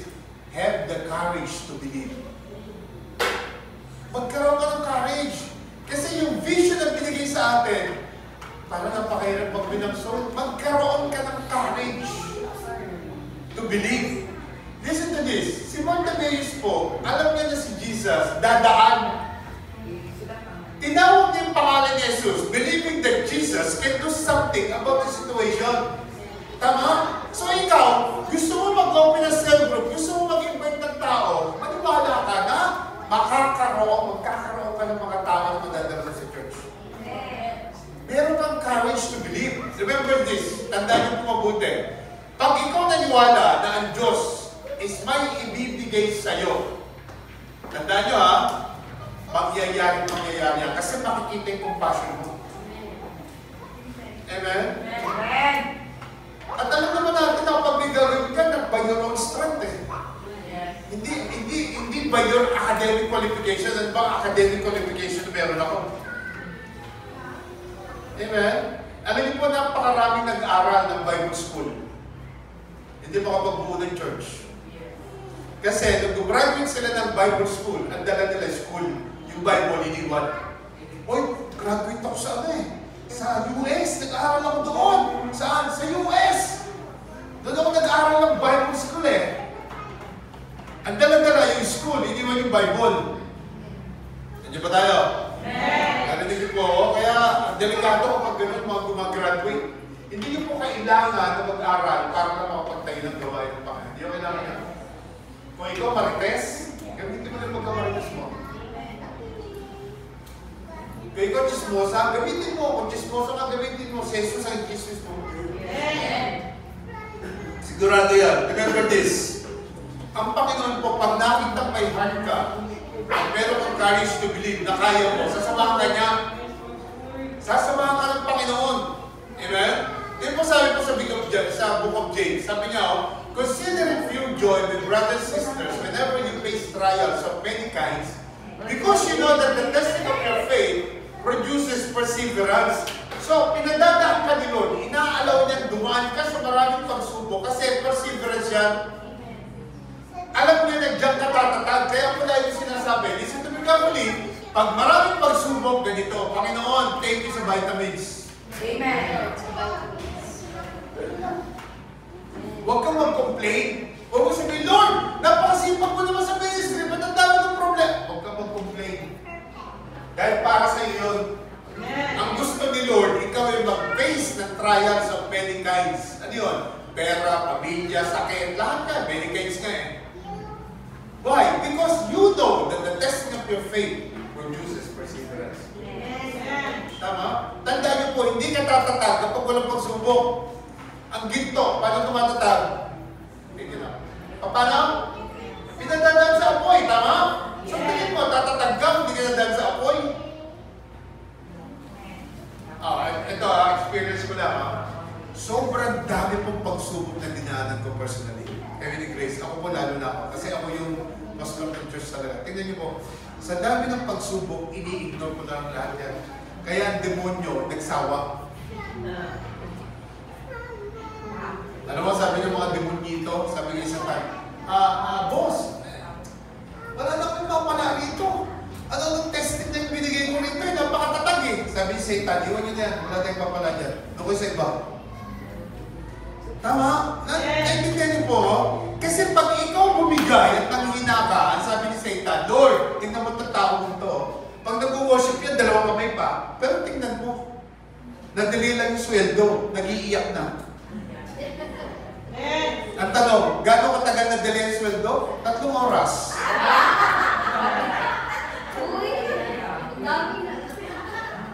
Amen? Narinig niyo po? Kasi maraming Kristiyano, Lord talaga, Lord, I give you my heart. Pero pagdating naman ng pagsubok, sumusuko, mga anak, magpakatatag po kayo.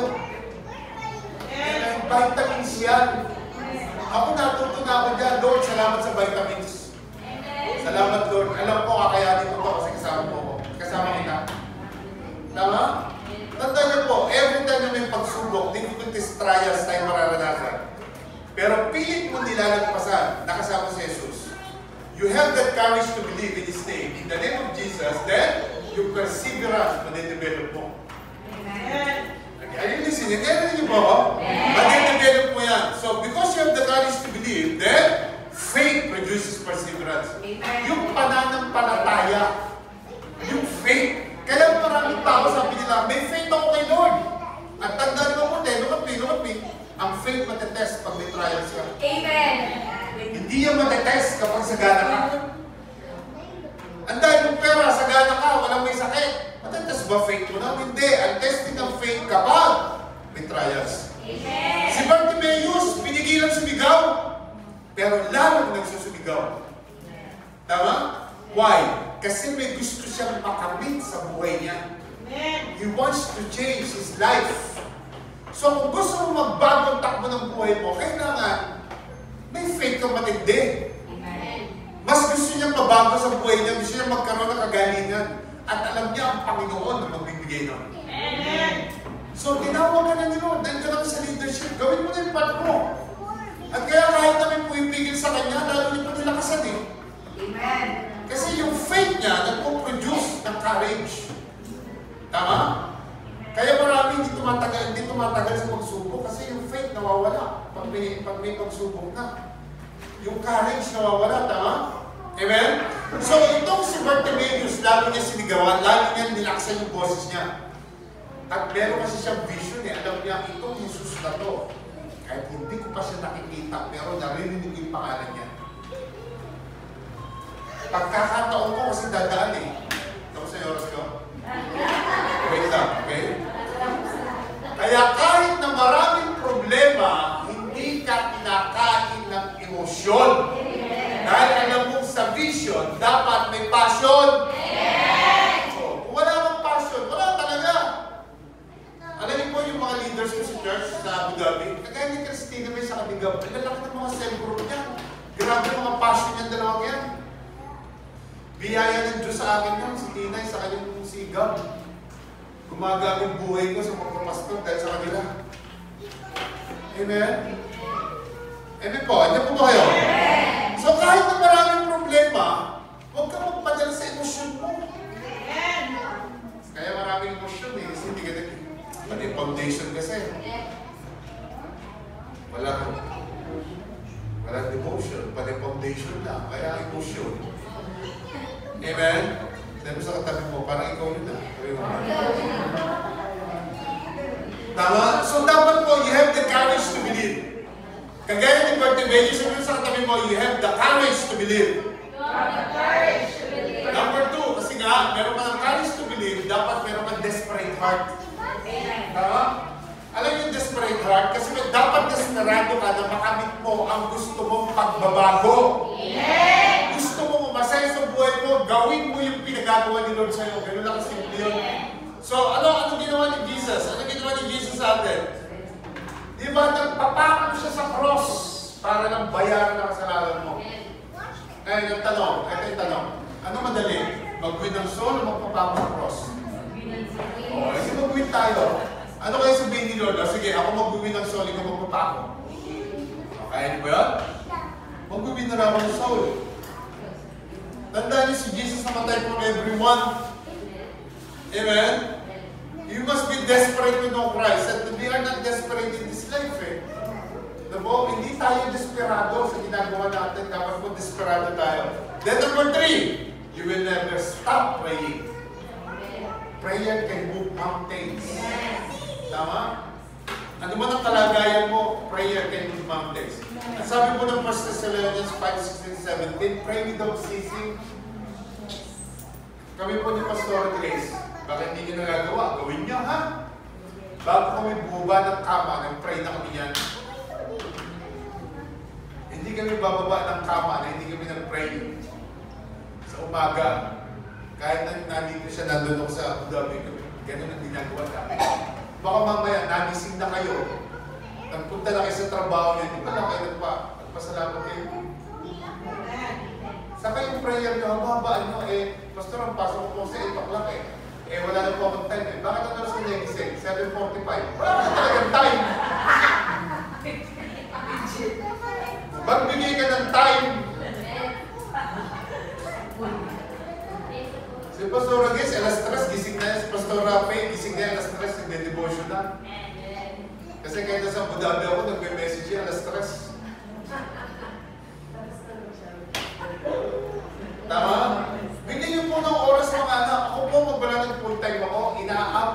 umaga pag gumawa ng message. Kasi mas gusto kong gumawa ng message sa madaling araw. Yung wala na akong naririnig. Yung hindi ako narinig ng pusa. Okay na lang. Tama? Dapat po constant communication tayo kay Lord. Ang prayer is constant communication. Kaya meron tayong relasyon kasi hindi pag-usap tayo kay Lord. At ang prayer po, hindi mo na kailangan magtirig ng kandila. Amen? Hindi mo kailangan lumuhod, hindi mo kailangan tumuhad, whatever. Kahit nasaan ka, pwede ka mag-pray. Kahit na nagbumotor ka na, pwede ka mag-pray. Kahit na nagdadrive with James, pwede ka mag-pray. Kahit anong ginagawa mo, pwede ka mag-pray. Amen. Tama? Pwede mo siya kausapin kahit anong ginagawa ninyo. Tao mo ba? Tandaan nyo ha, ang taong malimit na nanalangin, hindi tatantanan ng maraming blessing. Amen. Amen? So, we will not stop communicating with our Lord through prayer. Amen? Because the church that prays together stays forever. Tama? Amen. Kung kayo nananalangin as a church, hawak-hawak pa ng kamay. Mag-i-stay tayo forever. Now, let's continue. Ano sabi na? Verse 49. Mark 10. Natapos na tayo. Yes, Mark chapter 10, verse 49 to 50. Jesus stopped and said, "Call him." So they called to the blind man, "Cheer up, on your feet. He's calling you." Throwing his cloak aside, he jumped to his feet and came to Jesus. Okay, ito napaka-importante nito ha. Sabi niya, Jesus stopped and said, "Call him." So they called to the blind man, "Cheer up, on your feet. He's calling you." Tignan niyo ha. Si Jesus ba mapapansin siya kung hindi siya nag-effort? Amen. Ikaw, kung hindi ka nag-effort, paano ka mapapansin? Mag-effort ka para mapansin ka ni Lord. Hello? Alam mo, hindi ka pinanganak. Ito ha, masakit ang gabit itong katotohanan na ito. Hindi ka pinanganak para magpayaman. Si Lord ang magpapayaman sa iyo. Gawin mo yung para sa Kanya. Ay, maniwala po kayo sa akin. Si Lord ang magpapayaman sa iyo. Pag-inuuna mo siya. So si Bartimaeus po, narinig niya na tinatawag siya. Oh. Sabi niya, napansin ako ni Lord. Ano ginawa niya? Throwing his cloak aside, he jumped to his feet and came to Jesus. Now, ito po very important to. Ano yung cloak? Ano yan? The cloak is like a uniform that they wear before going to the street to beg. Hindi ka pwedeng mamalimos ng araw na yun kapag wala ka ng balabal na yan. Yun yung ID para mamalimos. Yan yung sinusuot ng namamalimos in those days. And listen to this. Bakit niya hinagis yung kanyang cloak before he jumped up to Jesus? Bakit niya hinagis? Bakit? Because it is a gesture of living his own life. Alam niya, napansin ako ni Lord, hindi na ako mamamalimos kahit kailan. Kaya tinapon niya na yun. Alam niya yun. Alam niya yun. Nakita niyo yung pananaw? Nakita niyo yung vision na meron siya? Amen. Amen? It's a gesture. From begging at the street to following Jesus. Why? Because if you have the vision, you will visualize the success. Amen. Number 3 na tayo. Yung vision na yan ang magbibigay ng success sa atin. In other words, dahil sa faith na meron tayo, yung vision natin, lumalawak, yung perspective mo nababago, nag-expand. Tama? Nakikita natin malayo pa kung ano mangyayari kapag tinawag tayo ng Panginoon. Alam niyo po ba nakaka-bless po sa vision na meron tayo? Alam niyo po ba na kahit po dati, nagbago na tayo sa Abu Dhabi, wala po tayong vision ng Storapay. Nagkaroon ng meeting ng mga pastor. Iyan-hiya ako kumatin. Kasi mga harap ko, mga bishop eh. Iyan-hiya talaga ako. Parang pakiramdam ko, naliliit ako, wala akong alam. Pero yung pumasok ng bishop sa church, alam niyo ba ngayon, kahit na bishop ka pa, kaya ko sabi. Kaya kong umarap sa'yo. Kasi yung strategy, yung sistema, meron na ako eh. Tama? Kung lahat lang tayo, ilan lang tayo din ng church? Oh, kayo na lang, kayo. So, tingin nyo, ilan tayo dito? Ha? 47 yung attendee. O, dito, itong leader leadership na to, ilan to?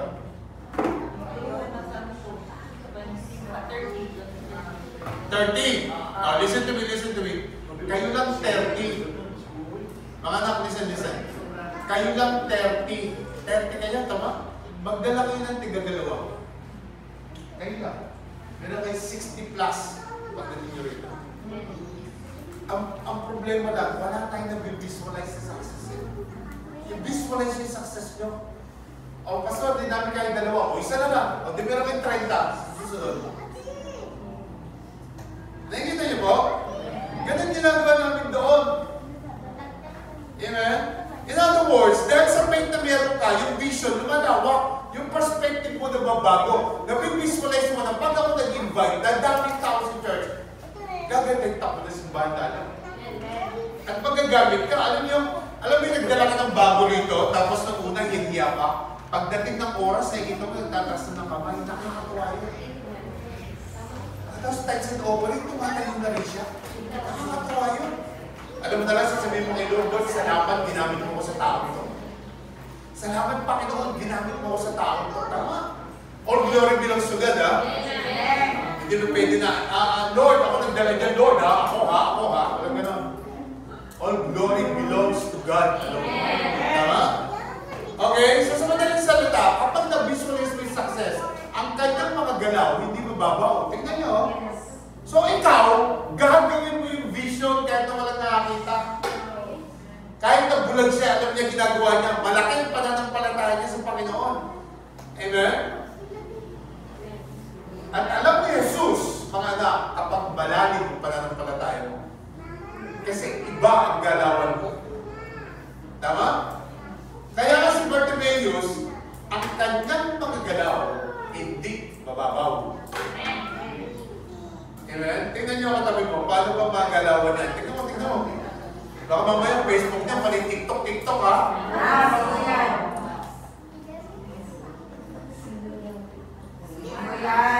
Alam niyo po ba sa Abu Dhabi, meron akong kaibigang pastor, grabe nag-TikTok, minessage ko, pastor, di ba naiya sa pinaggagawa mo?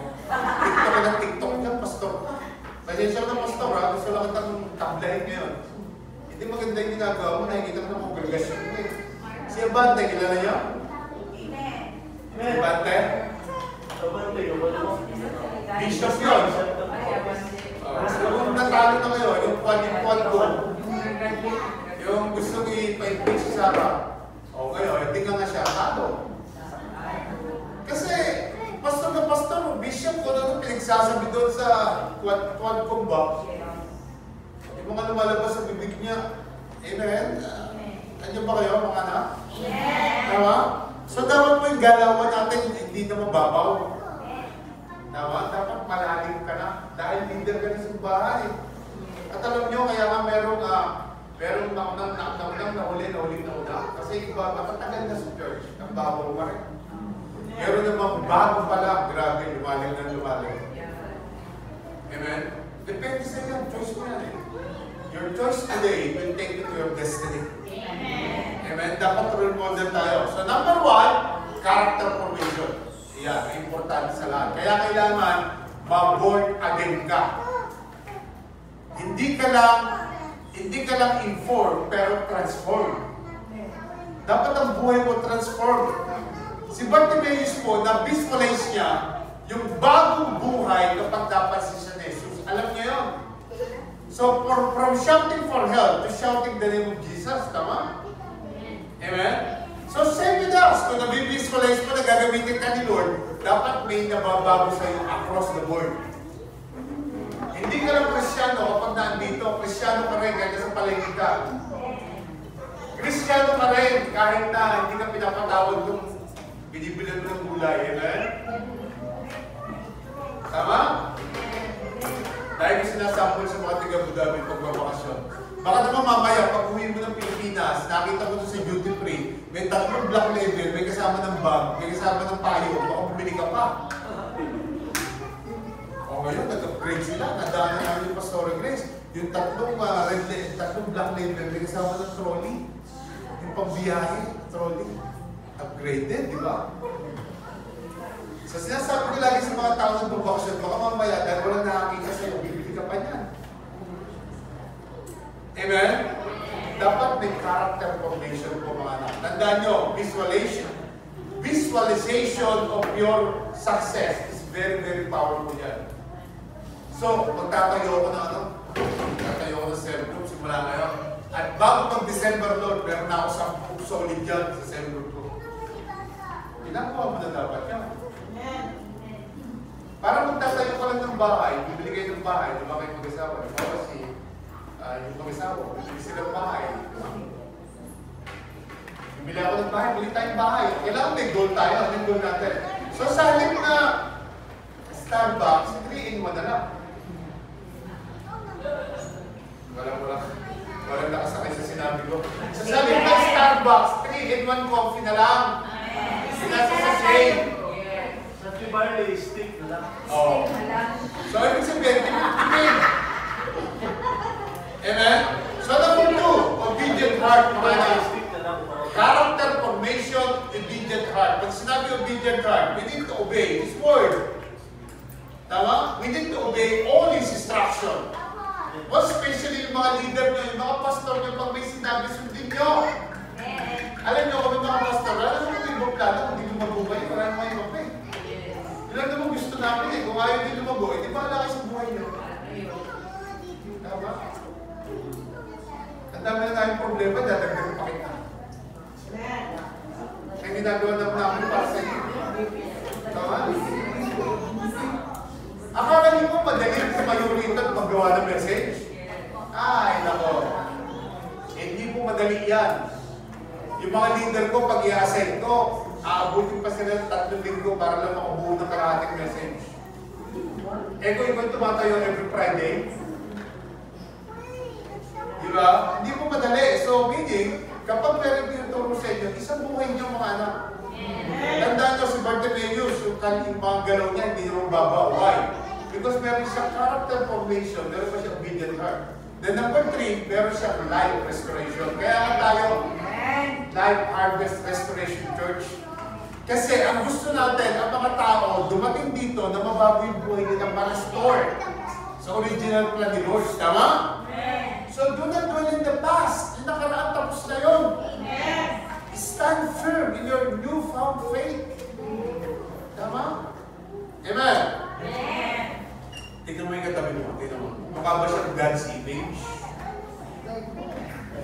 Kasi sabi ng Bible, we are created in God's image. Tama? O, God's image yan eh. Larsians yan eh. Pero ako si Lord, amen? In other words, mga anak, nagiging Christ-like ka na. Tama? Ito, bigyan ko kayo ng example. Kasi nung bago ako, pag may meeting sa office, may trabaho pa ako na eh. Kakusapin ako ng boss ko, ay nasasagot ko, amen. Nangyari sa niya? Amen!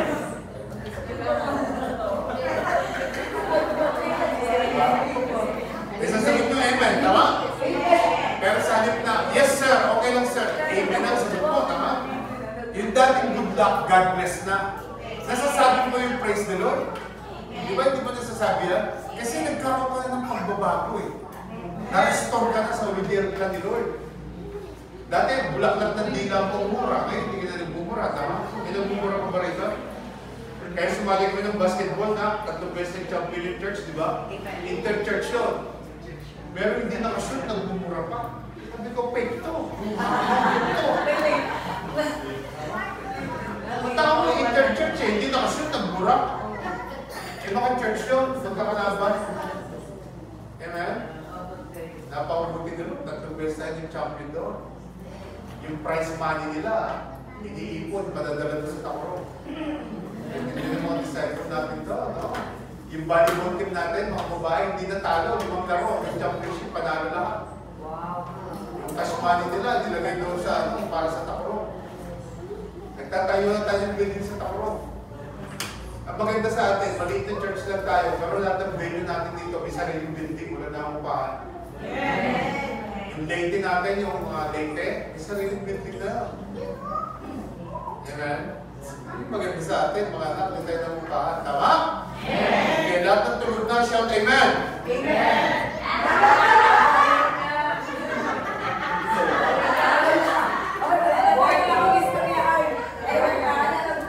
At least, tulog kayo, amen kayo. Sige po,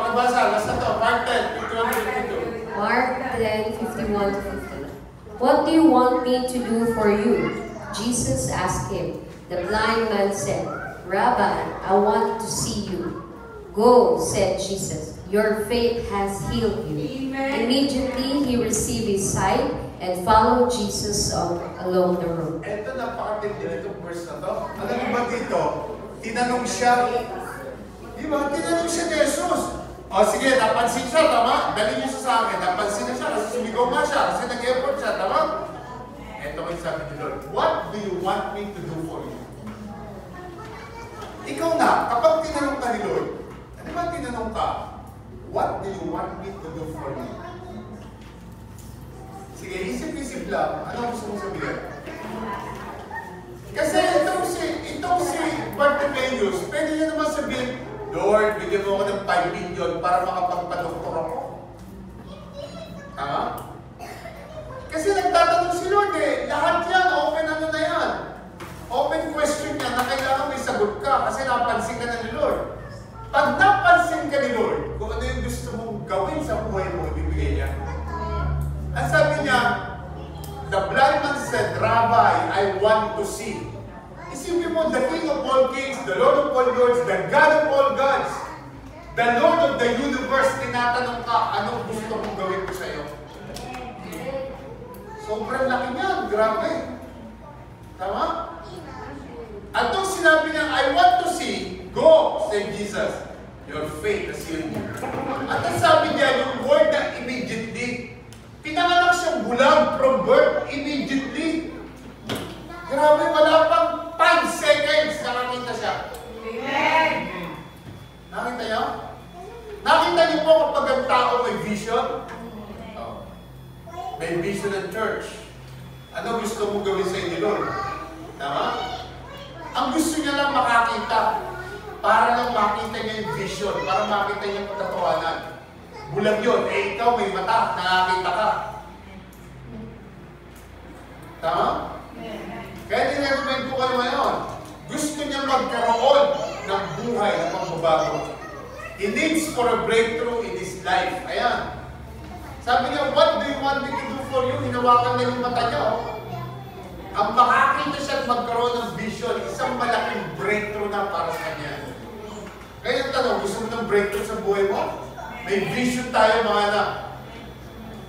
The greatest vision na breakthrough na meron tayo is kapag yung spiritual eyes mo nabuksan na. Yan ang greatest breakthrough mo. Hanggang hindi nabubuksan yung spiritual eyes mo, hindi ka makarating sa destiny mo. So the next is vision destined for breakthrough. Nung nag-unveil yung mga mata niya, last na to, nung na-unveil, yung nabuksan yung mga mata niya, nakakita niya yung katotohanan at doon siya nakarating sa destiny niya. If you know your destiny in God, wala kang ibang hilingin ka because it involves eternity. Mga anak, nasa church kayo, meron kayong chance na mag-serve kay God. Gawin mo yung vision para destined ka sa breakthrough mo. At hindi naman nangyari sa buhay ni Bartimaeus. Ang dating umaalingasaw, ngayon, ready na umataw. Hindi, di ba? Ready na siya. Lahat tayo may parehas sa buhay, gaya ng kay Bartimaeus. Bulag tayo sa katotohanan. At ngayon meron ka ng vision, kaya ako tinuturo sa ito, kasi leader ka ng church, ang tanong, nakahataw ka ba para kay Lord? Because one of the benefits of vision unto us is we receive healing from sicknesses. Kaya, ito po lagi ko sinasabi ito sa church, sa Abu Dhabi. Pastor, meron po may problema po ako sa katawan ko, may sakit po ako. Ano yung sakit mo? May sakit po ako. Ano yung sakit po? Gusto mo bumalik ka? O, paglapit ka kay Lord. Hello? Kasi, hindi ka kukunin ni Lord. Kung tingin niya, nagkamit ka. Amen. Magagalingin ka niya. Eh, kung pampasikip ka lang dyan, sabi ni Lord, sa mga angel, Lord, kunin niyo na yun, nagpasikip ka sa church. Wala namang ginagawa. Palalayin niyo na yung sakit niya. Amen? Siyempre, joke lang yun. Pero sasabihin ko sa inyo, kapag ikaw is may nararamdaman, galingin mo. Kasi si Lord, yung magpapagaling sa'yo. Tama? Yan po isang benefits. Number 2, transforming curse into blessing. Sa halip na ang buhay mo is curse, magkakaroon ka ng blessing. Amen po ba? Sabihin mo nga, transforming curse into a blessing. Tingnan mo yung sabi sa Deuteronomy, this day I call the heavens and the earth as witnesses against you, that I have set before you life and death, blessings and curses. Now, choose life so that you and your children may live. Dito mo pinapipili si Moses Sinag-challenge niya yung Israelites. Ano, gusto niyo sumunod sa Diyos o hindi? Ano gusto niyo? Blessing or curses? Wala namang pipili sa atin ng curses. Gusto natin blessing, tama? So, gawin natin. Gawin natin yung vision ni Lord para sa ating lahat. Amen po ba? Hindi ba tayo? Amen! Tapitin mo yung katabi po, sabi sa kanya, kay Lord na tayo for the breakthrough. Sabi mo. At mangyayari ng breakthrough kung meron kang desisyon. Ano yun? To follow His direction. Amen? Para magka-breakthrough ka, sundin mo yung direction. Amen. So, kung saan papunta yung church na to, sundin mo. Andito ka eh. Ano, kung nasa church ka na traditional, yung uupo ka lang, tapos uwihan na, hindi, ganun ang gawin mo. Pero dahil may vision tayo, gawin mo. Amen? Yung pinakilala sa amin ni Lord yung vision na yan, ginawa ko talaga. Sumunod ako kay Lord. Amen? Ano sabi ng Jeremiah? Whether we like it or not, we will obey the Lord our God, to whom we are sending you with our fleet. For if we obey Him, ano sabi? Okay, basa ka, everything, 1, 2, 3, go! Everything will turn out well for us. Kalabitin mo yung katabi mo. Baka pag binabasa mo yung everything, 1, 2, 3, go! Everything will turn out well for us. If you will just only obey God, everything in your life will turn out well for you. Well, what of God yan? Kaya huwag ayaw maniwala, kasi yan. Mga anak, listen to me carefully. Tapos na tayo.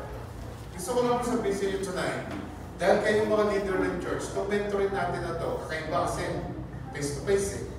Dati nasa online lang tayo, tama? Kaya inulit ko sa inyo to, naituro na sa inyo to ng 2023. Inulit ko sa inyo kasi iba ang diinan kapag face-to-face. At meron tayong mga bago rito na hindi na nalagyan. Mga anak, starting tonight, gawin nyo. Gawin niyo po yung sinasabi ng Lord sa buhay ninyo. At may kita nyo, in 2 years time, makikita nyo yung pagbabago, hindi lang na simbahan, ng buhay nyo. Amen. Maniwala po sa akin. Greatest commission yung pinag-usapan natin. Amen? May naintindihan mo ba tayo? Ngayon, tatanggap ako within 3 minutes lang, question and answer. Sige po, tapos na tayo. Take away. Baka may gusto kayong tanong, habang nandito, sagutin ko na. Sige. Sige, meron ba? Dalawa lang yan. Pag walang question, wala ka na intindihan. Baka may gusto kayong tanong, kahit na hindi kasama sa pinag-usapan natin. Ha? Meron kayo gusto yung tanong? Tanong! Sige po! At sasagutin ni Pastor Rampea. Wala gusto magtanong? Kasi alam ko gutom na tayo eh. Tanong. Sige po.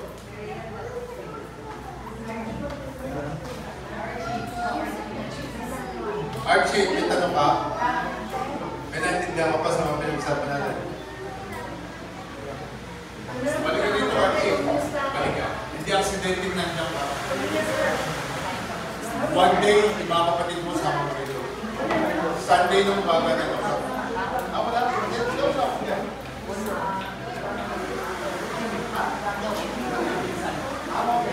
Sama mo dito. Sabi mo, ganda nung pinunta ko, sama ka. O, di yung pinag-usapan natin ng manifest mo. Naging break ka na eh. Di ba sa'yo, hindi ka nakapagsimba? Tricycle din ka, no?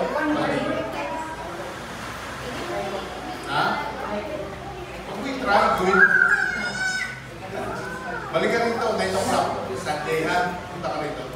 Yun na service talaga yung Sunday. Ito parang meeting lang to. Sige po, wala bang tatanong? Wala? Ibig sabihin, naintindihan niyo lahat. Sigurado.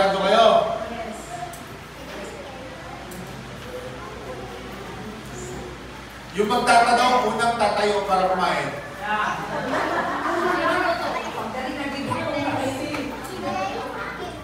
Walang tanong? Sige po, tayo kayo, walang magtatanong. Sige po, tayo. Meron po ba tayo naintindihan? So, simula ngayon, pakiusap ko sa inyo lahat, gawin po.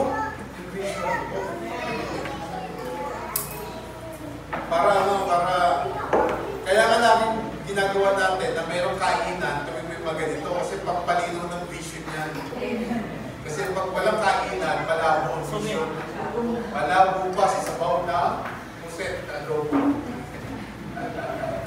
Amen? Hopefully may naintindihan kayo. Close your eyes, please. Let's pray. Lord, tonight, we want you to guide us by your Holy Spirit. Amen. Sa lahat ng aming napag-usapan, Panginoon, lahat ito'y ginawa namin for your glory alone, Panginoon. Amen. Tulungan niyo kami, Panginoon. Turuan niyo kami. Because from this night forward, Panginoon, gusto namin mabuhay sa buhay namin na ito, na meron kami vision, na meron kami perspective, Lord God, na sa gayon magawa namin yung calling na pinagkaroon sa amin, Panginoon. Lord, sa gabi ito, Lord God, naniniwala ako na itong mga leader ng Panginoon na may natutunan, Lord God. Nawa, Panginoon, sa kanilang pag-uwi, hindi nila makakalimutan ang lahat ng kanilang gawin.